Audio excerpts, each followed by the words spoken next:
Bom dia, igreja. Que a graça e a paz de Jesus estejam com todos vocês. Hoje é um sábado de realmente muita gratidão, Pastor Martin, gratidão. E nada melhor do que conciliar a palavra gratidão com a palavra amor, que é o tema dessa semana especial de Semana Santa. E eu quero também parabenizar ao pessoal do Ministério dos Surdos. O pouco que eu sei do Ministério dos Surdos é que Libras não é linguagem, é língua. Eu sei o meu nome. Você sabe que cada um tem um sinal. É único, ninguém mais... É interessante, pastor Toninho, porque nome tem homônimo, xará, mas na língua de sinais, o seu nome é único, seu. Querem saber qual que é o meu nome? Que eles me deram?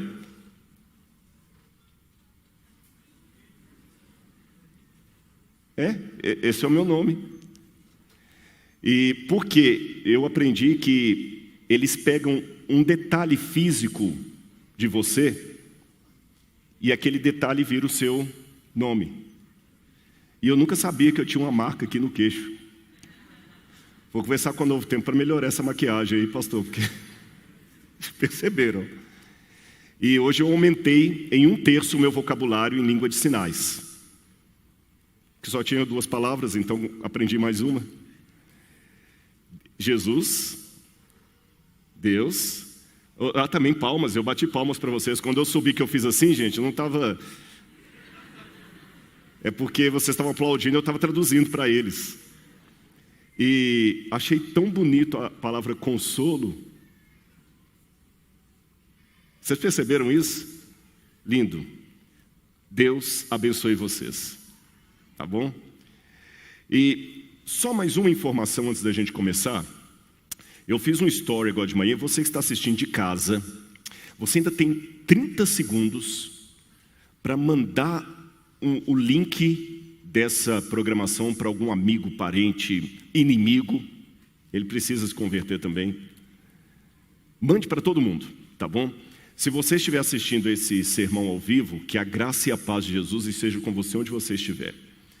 Se você estiver assistindo esse sermão depois, aproveite esse momento também para entregar a sua vida a Deus. E eu vou fazer um convite para você. Essa câmera aqui está fechada. Hoje, sábado, dia 9 de abril, se você está ouvindo esse sermão numa outra data, não tem problema. É provável que você receba em sua casa um desconhecido batendo à porta e oferecendo esse livro aqui, O Último Convite, de Clifford Goldstein. Tá certo? Eu recomendo a leitura desse livro. Rodrigo, que legal, onde é que eu compro? Você não compra, você só abre a sua porta e recebe. Tá certo? E se eu não receber de maneira nenhuma? Olha, vamos distribuir, acho que mais de 1 milhão de exemplares no Brasil. Bem mais de 1 milhão, né? Mas como o Brasil são 120 e tantos milhões, pode ser que você não receba. Não tem problema.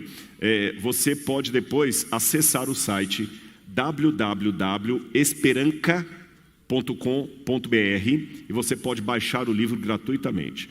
O Dr. Clifford Goldstein é um judeu que, estudando as Escrituras Sagradas, chegou à conclusão que Jesus existe, que Deus existe, que Jesus é o Messias e que ele cumpriu a profecia.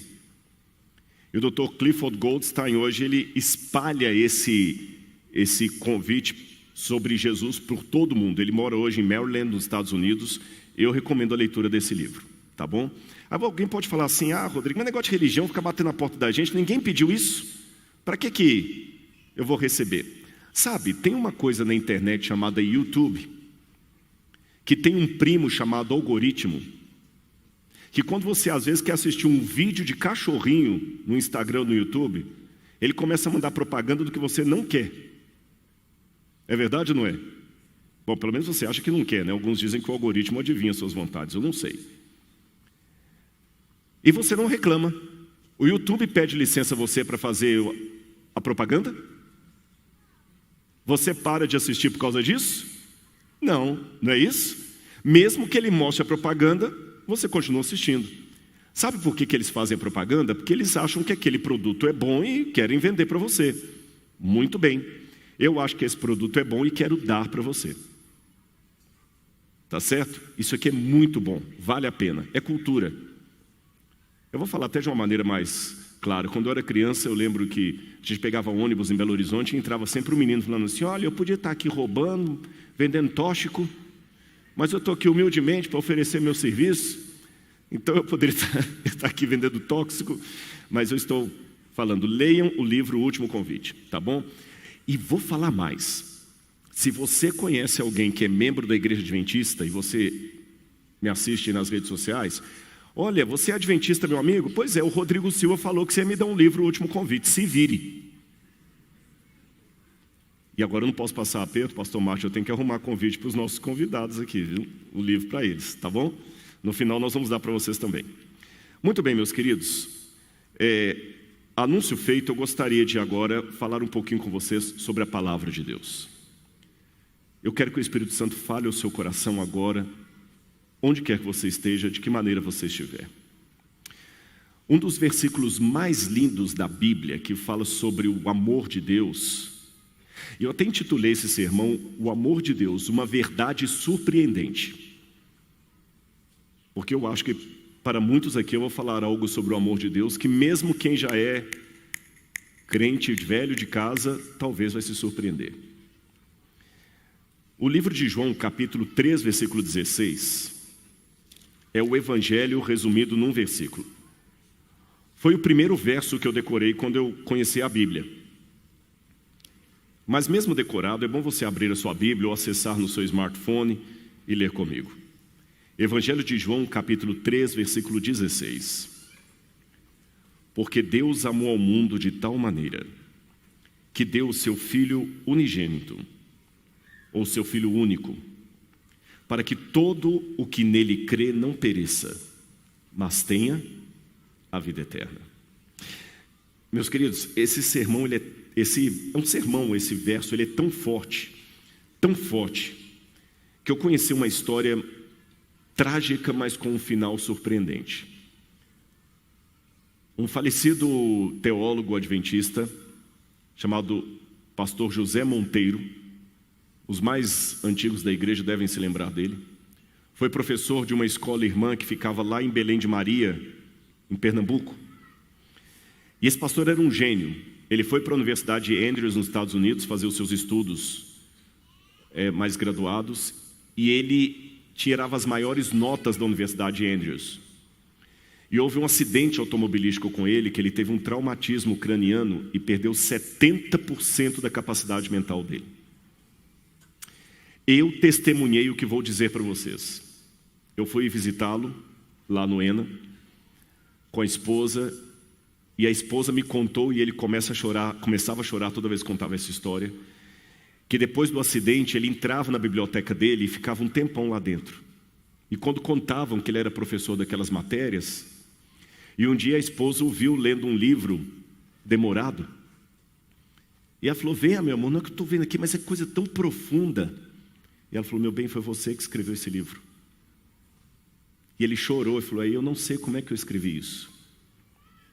E dizem que quando o pastor José Monteiro voltou do coma, a única coisa que insistentemente ele lembrava era São João 3,16, em grego. Eu disse que ele perdeu 70%, não 100%. Ele hoje dorme no Senhor, está aguardando a ressurreição da volta de Jesus. Mas eu estou contando essa história para introduzir aqui, para vocês verem como é que João 3,16 é forte, é profundo. E eu quero explicar São João 3,16 para vocês hoje, mas eu vou surpreendê-los para dizer que em arqueologia, às vezes, a explicação contextual de uma passagem está bem longe de onde você imagina. Para entender São João 3,16, eu tenho que ir no livro de Números. Sabia disso? Para eu explicar para você São João 3,16, eu tenho que primeiro colocar São João 3,16 na prateleira, voltar lá no livro de Números ver o que aconteceu no livro de Números, depois nós voltaremos ao texto de São João 3,16 e vamos entendê-lo. Números capítulo 21, versículos 4 a 9. Números capítulo 21, 4 a 9. Antes de ler o texto, deixe-me mostrar essas imagens que vocês estão... explicar essas imagens que vocês estão vendo aí. Você tem o primeiro que está à esquerda de vocês, é Asclépio ou Esculápio, o deus da medicina, de acordo com os gregos e romanos. E Esculápio, ele tinha um cajado e ele fazia curas, segundo a mitologia grega. E um belo dia diz que uma serpente começou a enrolar no cajado de Esculápio e nunca mais foi embora, ficou morando no cajado. Então toda vez que ele chegava para curar uma pessoa, a serpente ficava enrolada ali. E foi a partir disto, segundo alguns, que o cajado de Hermes se tornou o símbolo da medicina. Que apenas para uma notinha de rodapé, não confunda com o caduceu de Hermes.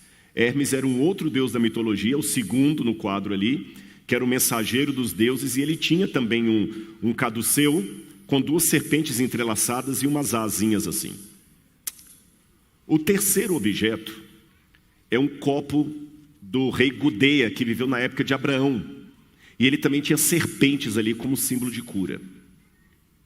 Eu não sei dizer para vocês de onde surgiu no passado essa ideia de vincular serpente com cura, para virar depois o símbolo da medicina. Mas curiosamente, ou coincidentemente, aqui no texto de Números, uma serpente vai ser o símbolo da cura. Vamos ler agora? Números capítulo 21, versículos 4 a 9. Abriram a Bíblia aí ou acessaram no smartphone? Então os israelitas partiram do monte Or, pelo caminho do Mar Vermelho, para rodear a terra de Edom.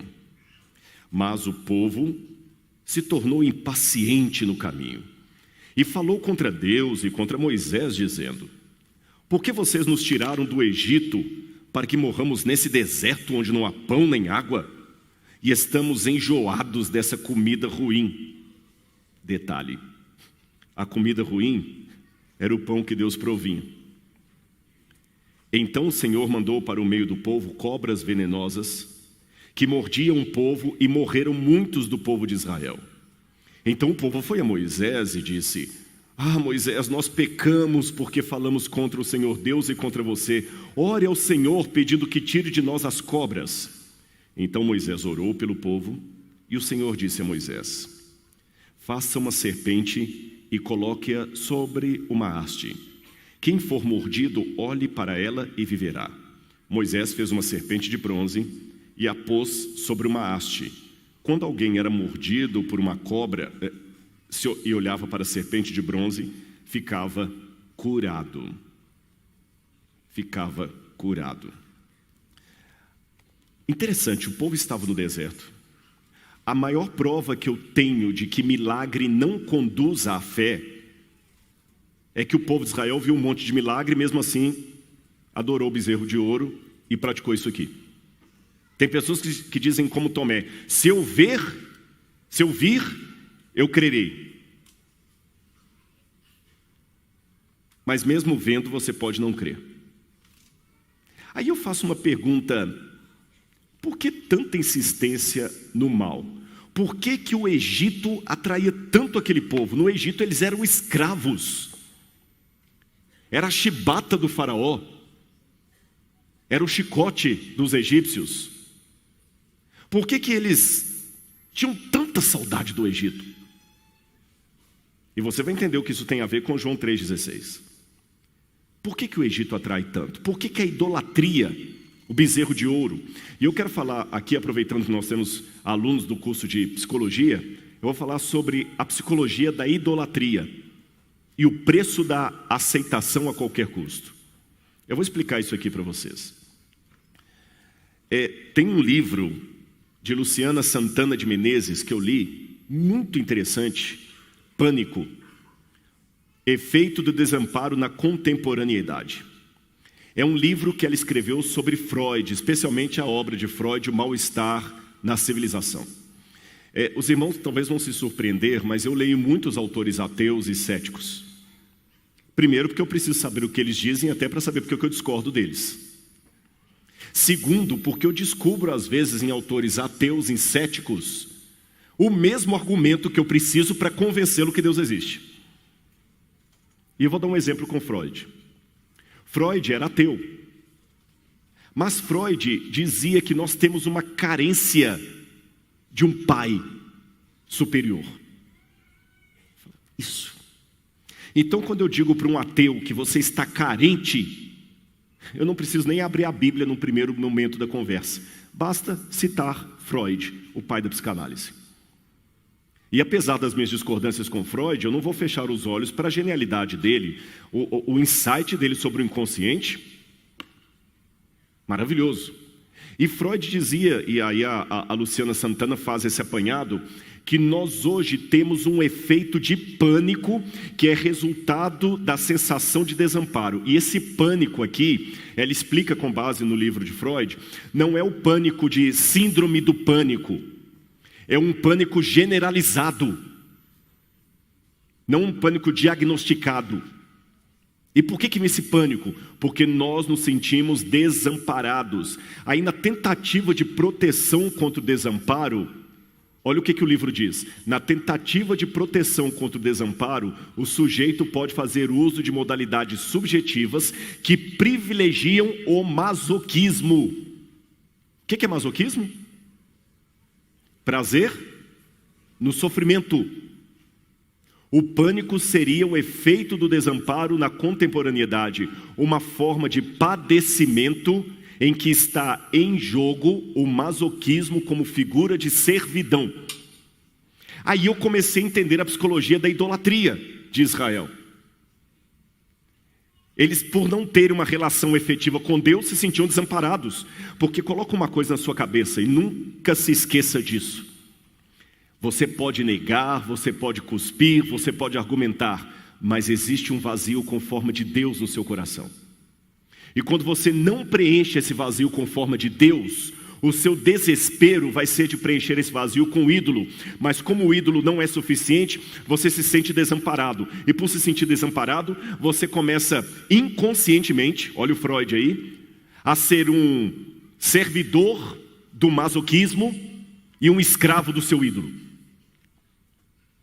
É por isso que eu vejo hoje, eu estou falando para uma comunidade de jovens universitários, porque que muitos de vocês trocam Jesus, às vezes por uma figura midiática que não sabe nem que você existe. E que não está nem aí por você. Outro problema da idolatria, da psicologia da idolatria, é que nós fomos projetados para adorar, não tem como. Há algumas necessidades biológicas que são essenciais para o ser humano. Precisamos de amor, de afeto, respiração, alimento, convivência e adoração. E quando nós não adoramos a Deus, aí a gente vai correr para o ídolo. E olha, com todo respeito a quem é cético, para quem não acredita, ou mesmo aquele ateu anônimo que está aqui. O que é o ateu anônimo? Aquele que diz que Deus existe, mas vive como se ele não existisse. Chesterton dizia que quando o homem deixa de adorar a Deus, ele não adora nada, ele adora qualquer coisa.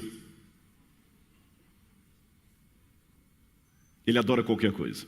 E eu sei que a foto ali, alguém deve estar pensando assim, Rodrigo, mas você está sendo incoerente, porque às vezes chega alguém que cumprimenta você, porque conhece você da TV, e você aceita tirar uma foto com a pessoa, sim. Mas deixa eu explicar para você, a diferença entre veneno e remédio é uma questão de dosagem. Uma vez o Freud estava explicando em sala de aula para os alunos, lá em Viena, que o charuto, e depois ele conseguiu sair antes dos nazistas tomarem tudo ali, o charuto era uma reminiscência do seio materno. Aí depois os meninos viram Freud fumando um charuto. Mas professor, o senhor não falou que o charuto é reminiscência do seio materno? E ele falou assim, o bom psicanalista é aquele que sabe os momentos em que um charuto é apenas um charuto. Quando alguém se aproxima de mim, olha, obrigado, eu conheço e tudo, eu trato bem porque eu preciso de uma vida inteira para ganhar o seu coração e 1 segundo de arrogância para perder tudo. Vocês entenderam? É uma responsabilidade muito grande. Mas isso é diferente de você começar agora a se sentir o tal e os outros também endeusarem você. E o que eu estou dizendo é que se você foge da adoração a Deus, você vai querer colocar qualquer coisa no lugar de Deus. E sabe qual que é o problema quando você perde a fé? Eu vou falar um paradoxo aqui para vocês. Quando a pessoa perde a fé, ele começa a acreditar em qualquer bobagem. Eu disse que é um paradoxo. Se ele perdeu a fé, como é que ele acredita? É um paradoxo. Quando você perde a fé, você acredita em qualquer bobagem que dizem por aí. E o grande problema, meus queridos, é que nós parecemos com aquilo que nós referenciamos, seja para nossa ruína ou por nossa restauração. Quem disse foi Greg Bill. Ninguém é moralmente melhor do que os deuses que ele adora. E você é simplesmente a soma das 10 pessoas que você mais admira e com quem você mais convive. Olha essa cena aí. Eu coloquei de propósito um espelho na face da menina, mas eu sei que é uma cena forte para mostrar isso numa igreja. Mas como eu estou pregando aqui história e não lenda, olha lá. Essa menina deve ter uns 8 anos de idade. Se tiver 10 é muito. Olha como ela está se vestindo. Ela não está desmaiada ali não, ela está fazendo pose para alguém fotografar. Abra a Bíblia comigo em Salmo 115, 4 a 8. Salmo 115, 4 a 8.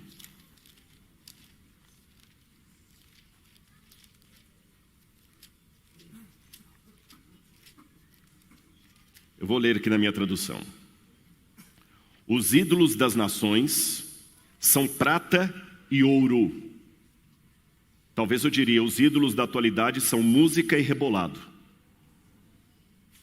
Obras de mãos humanas, obras de agentes humanos. Têm boca e não falam. Têm olhos e não veem. Têm ouvidos e não ouvem. Têm nariz e não cheiram. Têm mãos e não apalpam. Têm pés e não andam. Som nenhum lhes sai da garganta. E mesmo assim, o povo de Israel se volta para eles. Aí eu quero agora fazer com você um projeto. Nós também temos alunos de história aqui. Mais importante do que estudar a história, eu acho que o professor Osocal não vai ficar chateado comigo com o que eu vou dizer, não. É importante estudar a história, professor. Porém, superior a estudar a história é conseguir ser uma testemunha da história. Porque nós só conseguimos perceber a história quando ela vira livro, vai para a prateleira, ou documentário do Netflix, ou alguma coisa. Mas quando aquela história acontece ao vivo e a cor, a gente não percebe. Querem exemplos? É muito fácil você perceber uma cena de misoginia na internet, num filme, num documentário. Mas quando uma cena de preconceito contra a mulher acontece ao vivo e a cores onde você está, a menos que você seja mulher, você não vai perceber. E mesmo assim, se você for a mulher que está recebendo o assédio, porque às vezes até a outra fala assim, para com isso. Quantas vezes eu já vi situação de racismo e aí a pessoa fala, cara, Rodrigo, complexo de inferioridade sou eu. Mais importante do que estudar a história, é importante estudar a história. Porém, superior a isso é ser testemunha dela. Vocês sabem, Burke falava que aqueles que não estudam a história passada estão fadados a repeti-la. Principalmente nos erros. Então vou falar com vocês por que Israel caiu na psicologia da idolatria, o que isso tem a ver com João 3,16. Vou fazer uma pergunta para a igreja e quem está assistindo de casa também responda aí da sua casa, tá bem? Responda também, participe com a gente aqui. Na época patriarcal, Abraão, Isaac e Jacó, qual que era a principal glória de um homem? Responderam certo, mas foram poucos que falaram. Qual era a principal glória de um homem na época patriarcal? Ter filhos. E os deuses eram reflexo do que é mais genial entre a sociedade humana. Essa era a crítica de Aristóteles e Sócrates, principalmente, aos deuses do Olimpo, porque eles eram reproduções daquelas paixões humanas elevadas à potência máxima. Então, se a glória dos homens é ter muitos filhos, os deuses têm que ter o quê? Filhos. Pensando agora de uma maneira bem descarada, para alguém que não tem moral nem bons princípios, qual a segunda glória de um homem? Muita mulher. Aí você vai para a mitologia grega, quem que é Zeus? Um homem tem a Hera, a esposa dele, um monte de amantes e filho em cada esquina. Você vai para os cananitas, você tinha El, que tinha Áshera, e tinha Baal, que era filho dele. Você vai para os egípcios, você tinha Osíris, que era casado com Ísis, pai de Horus. Aí você vai para os hebreus, Yahweh, solteirão. Conseguiu entender? Outra coisa, como é importante um totem, um amuleto. A maioria de vocês, quando criança, tinha aquele cobertor nojento, todo fedido, que não podia lavar, a naninha. Os que riram primeiro é porque até choraram, até lembraram, a naninha. Eu já vi pai voltando para casa porque esqueceu a naninha, senão não podia seguir viagem. Desde criança a gente quer alguma coisa para segurar. Eu não acredito em vampiro não, mas parece que aquele negócio de segurar o crucifixo aqui, né? E os povos pagãos davam esta naninha, porque o ídolo, ele pode ser visto. Você ajoelha diante da imagem ali do ídolo, e ele tem olhos ali, você está conversando com a imagem, e às vezes você conversa com o espelho também, e qual o problema? Aí o Senhor Deus de Israel fala, não, vocês não vão fazer imagem minha. Parece chupar bala com a casca. Tá, Senhor, então deixa eu falar pelo menos o seu nome. E na cultura egípcia, pronunciar o nome da divindade era uma forma de ter poder sobre a divindade. Aí o que o Deus de Israel fala? Não tomarás o nome do Senhor teu Deus em vão. Poxa, que chato. Que Deus é esse? Eu não posso ver o rosto dele, não posso falar o nome dele, não posso fazer a imagem dele, solteirão, não pega mulher, não tem filho. O de fora é melhor. Era mais gostoso ser filisteu. E para piorar a história, vou falar um pouquinho de arqueologia para vocês. Vocês vão ver em breve essas peças no museu. Aqui no museu nós temos duas vasilhas de fazer cerveja. Fica tranquilo, professor Martin, a gente não está fazendo cerveja não. Uma vasilha de fazer cerveja é filisteia. Ela toda bonitinha, toda trabalhada. Toda trabalhada. A doutora Janaína já classificou, guardou para a gente lá, está guardadinha. Toda trabalhada. A outra é mais rústica. Eu já falei que a filisteia é a toda trabalhada. A mais rústica, vocês acham que é de quem? Os hebreus. Sabe a Louis Vuitton original e a da 25 de março? Os hebreus faziam a da 25 de março. A tecnologia do ferro estava na mão dos de lá. Gente, era muito mais da hora ser filisteu. É porque vocês leem a Bíblia talvez fora de contexto e talvez não pegam essas coisas. Eu que trabalho com arqueologia sei o que estou falando. Estou tirando a parte espiritual, tá? No sentido social da palavra, pastor Toninho, era muito mais legal ser filisteu. A televisão dos filisteus era melhor, de qualidade, qualidade técnica. Que eles tinham ferro, a gente não tinha ferro. Eles eram muito mais famosos, e eu confesso para vocês que além de arqueologia, eu também estudei filosofia. Eu já me perguntei, por que Jesus não nasceu em Atenas? Que a gente tem Paulo, eles têm Aristóteles, tem Platão, Sócrates. Mas curioso, nós temos mais filósofos ou mais cristãos no mundo? Era muito melhor ser de fora. Agora, saindo do período do bronze, que é a época disso aqui que eu leio, da serpente, e vindo para hoje, qual seria a tentação filisteia de hoje? É claro, óbvio, que é muito melhor você admirar a Anitta do que admirar um cantor da igreja. É óbvio. Empresária, faz tudo, mas é um ídolo. E jovem estudante do NASP, você não pode cogitar entre dois senhores. Você não pode pegar a Bíblia apenas o que te interessa. Eu entendo, se eu tirar a minha visão espiritual e moral, eu entendo. Riane, ela tem muito mais recurso técnico do que você. A banda dela é muito melhor do que a sua. Ela vai ter muito mais views do que você. Karina sabe o que é deixar o mundo da mídia para se tornar crente. Como é que muitas colegas que atuaram com você assim, você está ficando louca? Até tenho certeza que alguns já até preveram. Vamos ver quanto tempo a Karina vai continuar nessa vidinha de crente aí. Tenho certeza que já ouviu isso aí. Você sabe o que é do lado de lá. Um dia eu quero te trazer aqui, professor Martin, se você aceitar, Karina, para você dar um testemunho para os jovens. O que é o mundo da mídia? Aquele mundo por detrás do palco. Eles só estão vendo o mundo do YouTube. Acho que eles têm que conhecer o outro lado. Se você aceitar um dia, eu quero que você venha aqui para dar o seu testemunho. Em nome de Jesus. Você conhece o outro lado. Cuidado com as luzes.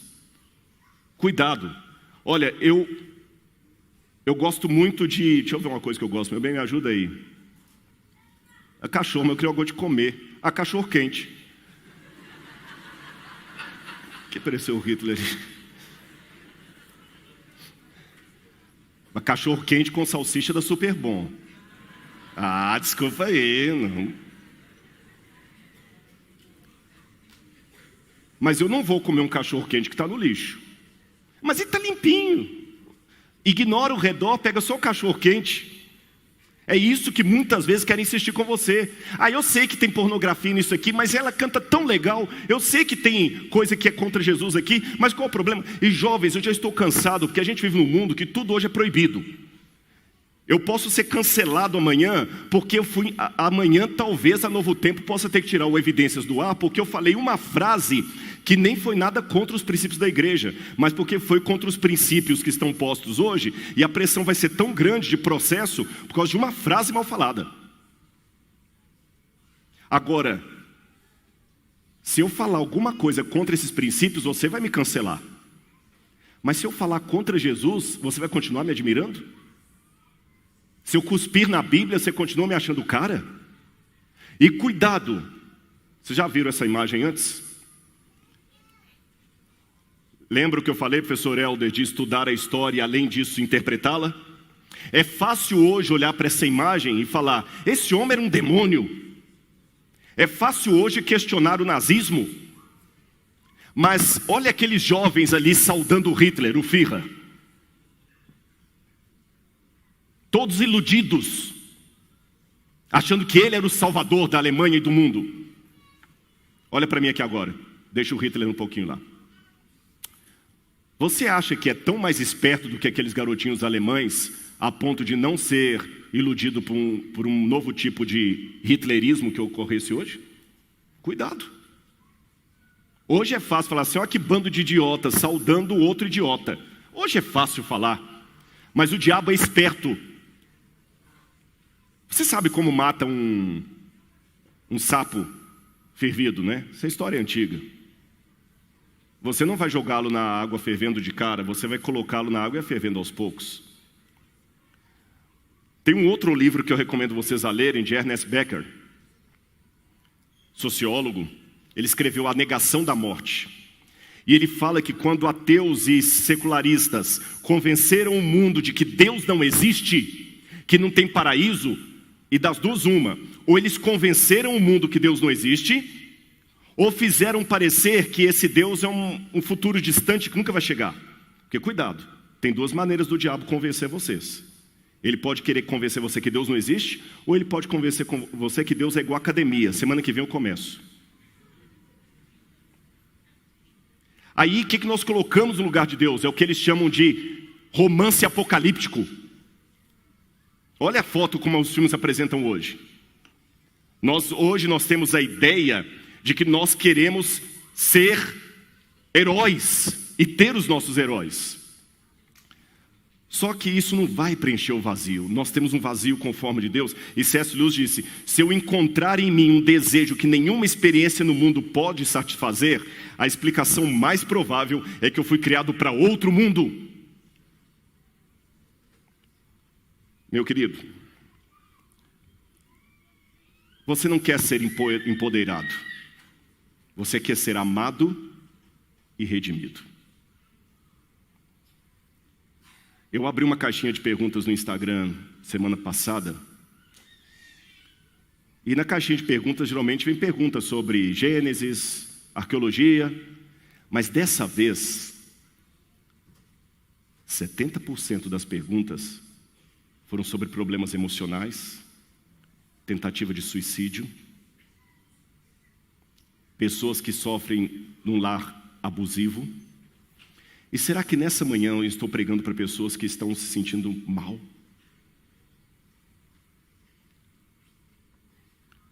Eu sei que é difícil ser cristão. Bullying. Olha a cara desse menino. É difícil você ser minoria.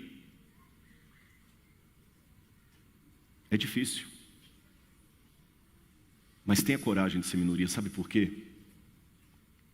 Você e Jesus serão sempre a maioria, onde quer que você esteja. A maioria esmagadora. Você quer viver como Jesus? Então não fica pagando preços baratos só para ser aceito.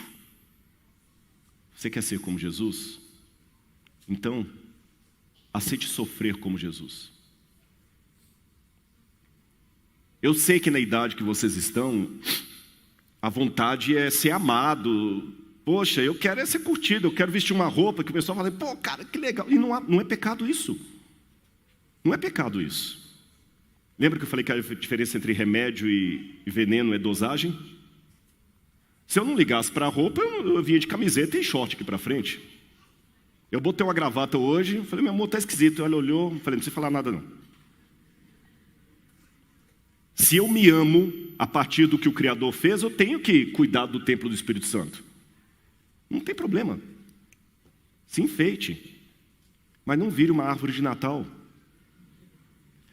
Aprenda uma coisa: o belo não demanda atenção. O belo é belo. Não precisa colocar um neon na Mona Lisa. Todo mundo sabe que ela é bonita. Se você enfeita demais o belo, fica ridículo. É como colocar sal demais no churrasco ou açúcar demais no bolo. Vamos voltar para a serpente. Sabe o que aquela serpente representava? A salvação. Mas é curioso porque a serpente na Bíblia é o símbolo de Satanás. Como é que ela pode ser a salvação? Aí eu volto para João 3,16. A Bíblia fala que um homem procurou Jesus à noite. Nem foi numa casa. Apesar de muitos livros mostrarem Jesus sentado com Nicodemos numa varanda conversando, diz que ele foi conversar com Jesus no Monte das Oliveiras. Um homem culto, professor universitário, pai de família, cheio de experiência. Jesus, eu quero conversar porque o senhor é um grande mestre em Israel. Ele era sincero. Aí, Jesus falou assim: ô Nicodemos. Até o nome dele, Nicodemos. Nico, vitória. Demos, povo, povo que vence. Tem uma coisa que você precisa. O que, Senhor? Nascer de novo. Mas como assim, Senhor? Ah, Nicodemos, se eu estou falando das coisas da terra, você não está entendendo? Como é que você quer que eu explique as coisas do céu? Nicodemos, eu vou dizer uma coisa: você tem que nascer da água e do Espírito. Senão você não vai poder ver o reino de Deus. Aí Jesus falou uma coisa para ele. Abra a Bíblia comigo em João capítulo 3, versículo 14.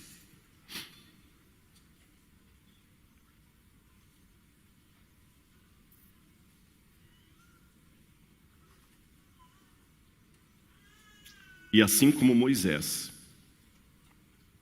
levantou a serpente no deserto, assim é necessário que o Filho do Homem seja levantado, Nicodemos.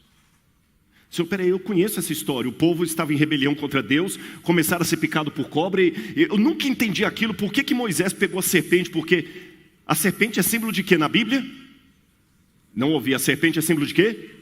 Satanás. Aí Moisés, eu sempre perguntei, por que Moisés levantou a serpente, o Satanás?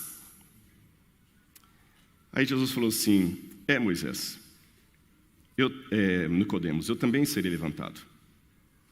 E eu atrairei todos a mim mesmo. Mas o senhor é Satanás? Abra a Bíblia comigo em Gálatas capítulo 3, versículo 13. Gálatas capítulo 3, versículo 13.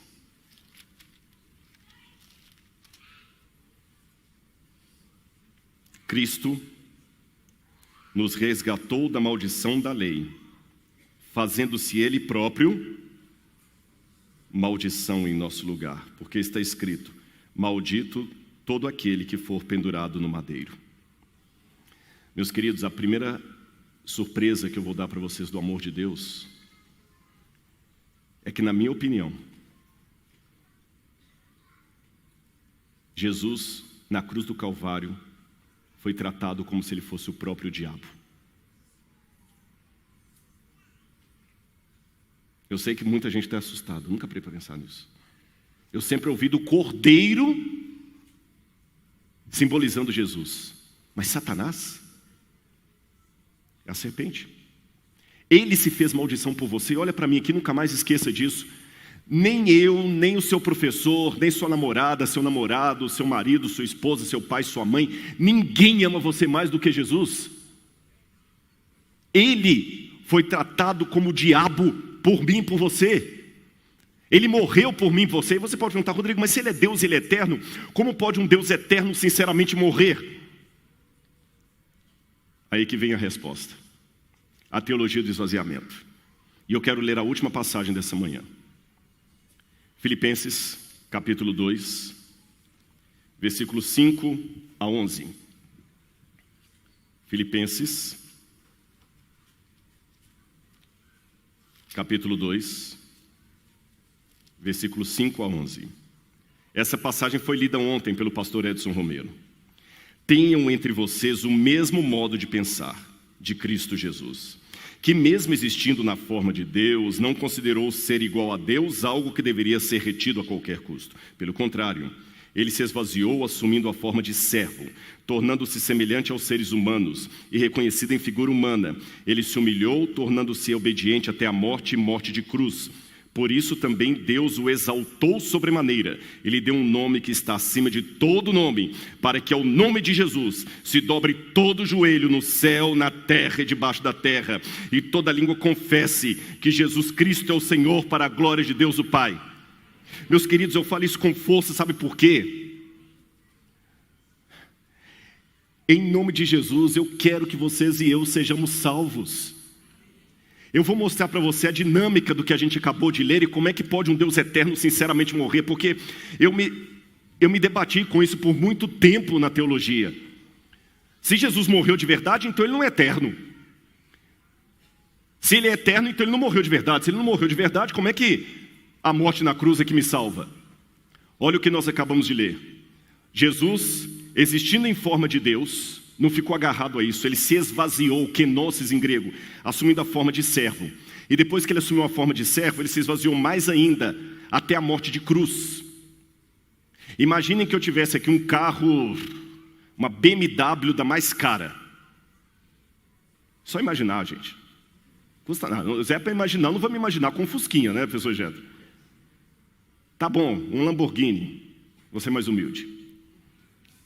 Aí você me vê aqui com a Lamborghini do carro e tudo. Eu penso, nossa, você viu a Lamborghini do Rodrigo? O Rodrigo está aí, porque a Lamborghini está espalhada.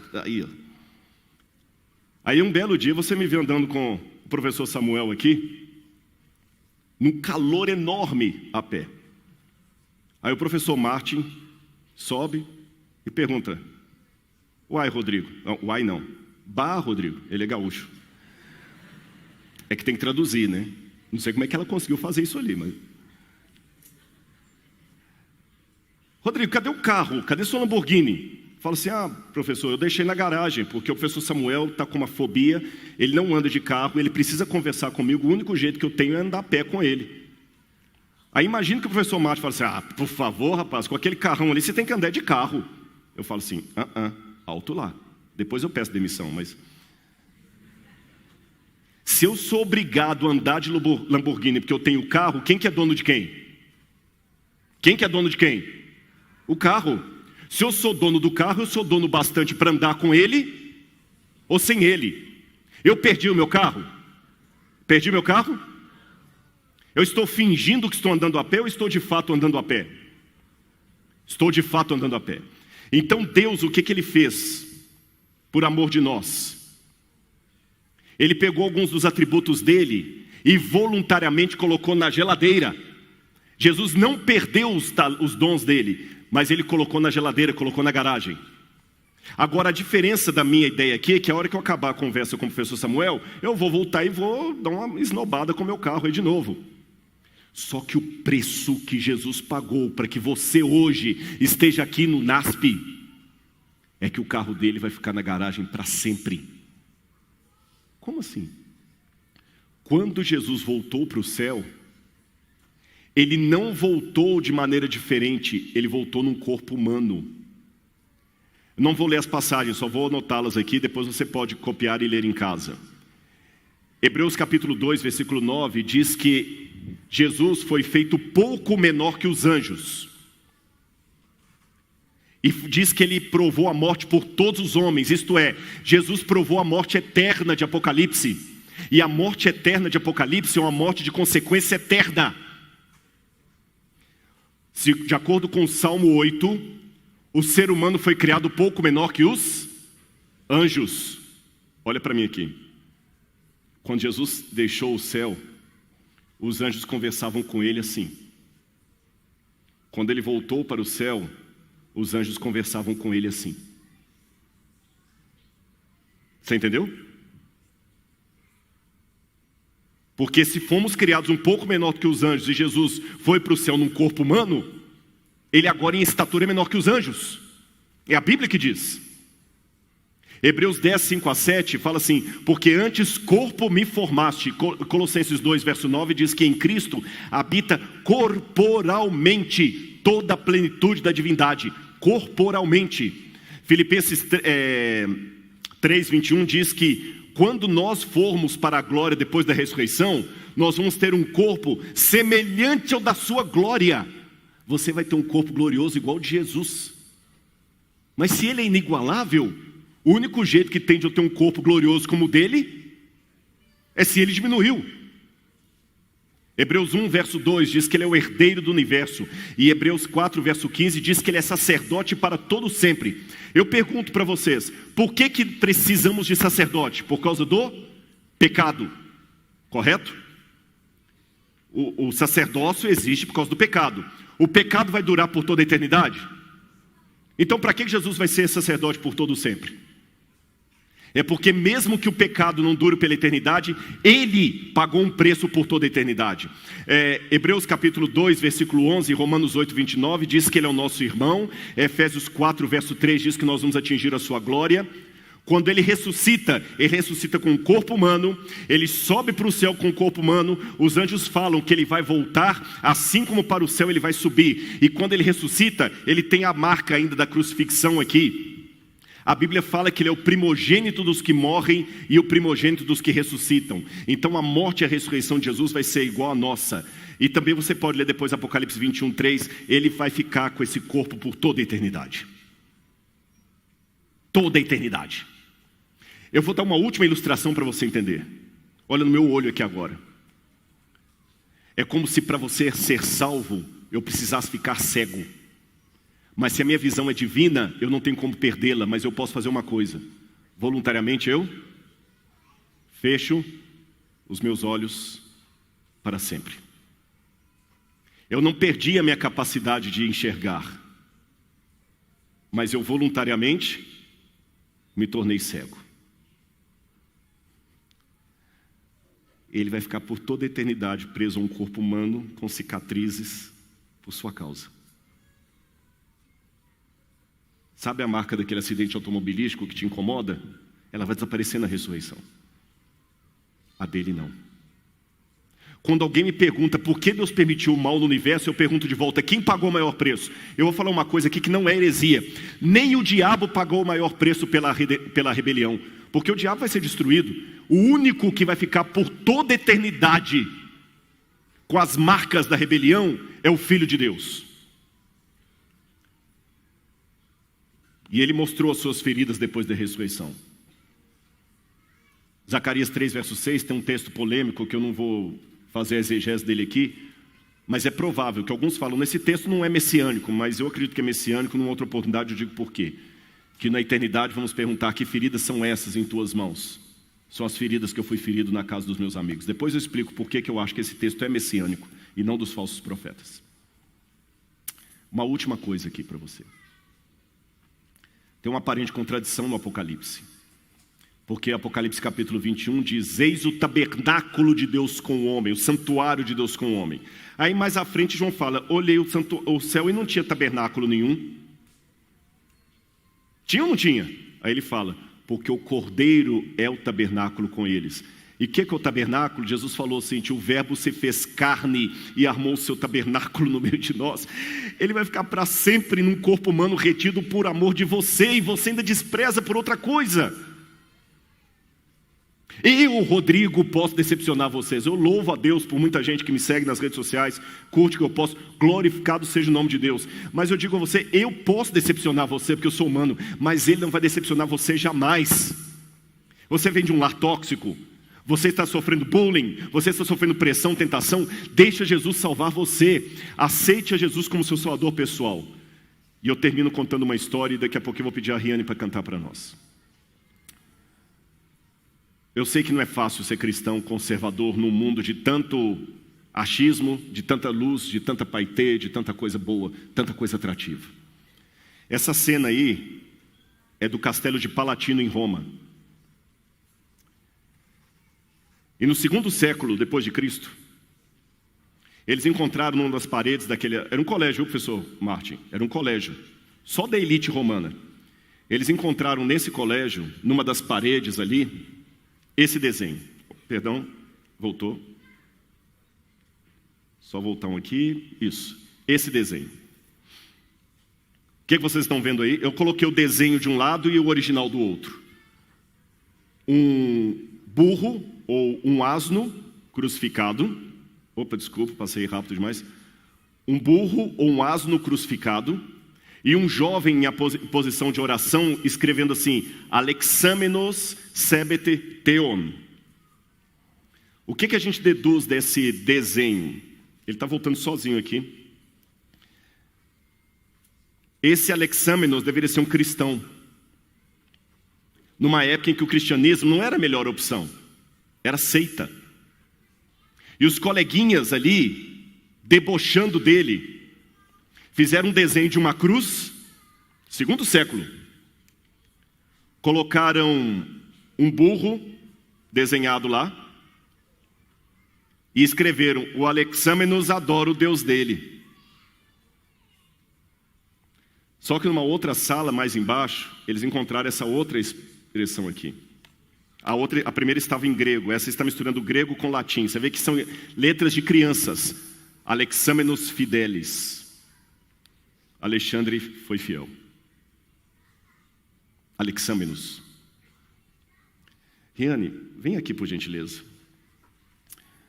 Olha para mim agora aqui, que eu não posso terminar o meu sermão sem fazer um apelo para você. Você que está em casa, se você sentir no seu coração durante o momento que a Riane vai cantar, você vai ficar em pé e onde você estiver e você vai entregar a sua vida a Deus. Porque o Espírito Santo pode ir a você nesse momento, independente de onde você esteja. E dos jovens que estão aqui, mesmo aqui da frente do coral. E dos mais velhos, das visitas. Se você sentir a necessidade de uma oração diferenciada, quem sabe alguém que está precisando nessa manhã aceitar a Jesus como seu salvador pessoal. Você vem de um lar tóxico. Você pisou na bola com Deus, e se as pessoas em redor soubessem o que você fez, você ia ter muita vergonha. Ninguém é órfão de Deus. Eu sei que Jesus vai ter por toda a eternidade um corpo glorificado, mas olha para mim aqui. Olha para mim. Eu já visitei condomínios de pessoas de classe alta com casas muito bonitas, mas para a rainha da Inglaterra, aquelas casas, o corpo de Jesus vai ser glorificado, mas para quem vivia na forma de Deus, é um corpo de humilhação. Vocês entenderam a comparação? Ele caiu de nível por toda a eternidade. Mas por favor, por tudo que é mais sagrado, se você ficou chateado, está me achando muito obtuso por algumas posições muito conservadoras aqui, mas por favor, deixa eu falar de Jesus para você. Não há estranhos, não há perdidos, porque ninguém é órfão de Deus. Isso durante o momento em que a Rihanna estiver cantando, você sentiu o Espírito Santo te provocando onde quer que você esteja, eu quero ver você aqui à frente para orar com você de maneira toda especial. Eu quero que Jesus hoje sorria porque você tomou uma decisão ao lado dele. Que Deus use você agora, Riane, e que o Espírito Santo realmente trabalhe nos corações, porque Deus não tem netos, tem filhos. Não deixa ninguém, nem nada, tirar você dos braços de Jesus. Por mais bonito, por mais legal, por mais da hora que seja. E quanto aos seus pecados, eles são um grão de areia na montanha do amor de Deus. Vamos orar? Querido Pai, como pode um Deus eterno sinceramente morrer? Ele ficará retido a um corpo humano por toda a eternidade. Senhor, que é isso? Obrigado, Pai, por esse amor. Obrigado por essa cicatriz no corpo de Jesus que nunca vai se sarar. Ó Pai, como nós podemos deixar de amar alguém que nos ama tanto? Eu entrego todos os seus filhos e as tuas filhas aqui à frente, Senhor, no teu altar. E quanto a mim, Senhor, dá-me humildade, unção do Espírito, para falar do Senhor para eles. Se alguma coisa eu falei a mais do que devia, perdão. Se eu falei a menos do que devia, Senhor, completa. E atinge aquele lugarzinho do coração que talvez a voz do pregador ainda não está conseguindo atingir. Aqueles que estão assistindo de longe lá através do YouTube, que o Senhor toque neles nesse momento, que eles sintam o teu Santo Espírito. E que nós saímos daqui agora. Aqueles que vão participar da entrega dos livros, os que vão participar dos momentos aqui, que tenhamos o teu Espírito. Nós aceitamos o teu convite, Pai, e a gente te ama muito, Senhor. Obrigado pelo amor de Cristo, pois é em nome dele que eu abençoo e entrego todos aqui agora, nesse momento. Cuida deles como o Senhor cuidou de mim, por favor, meu Deus, em teu nome, amém.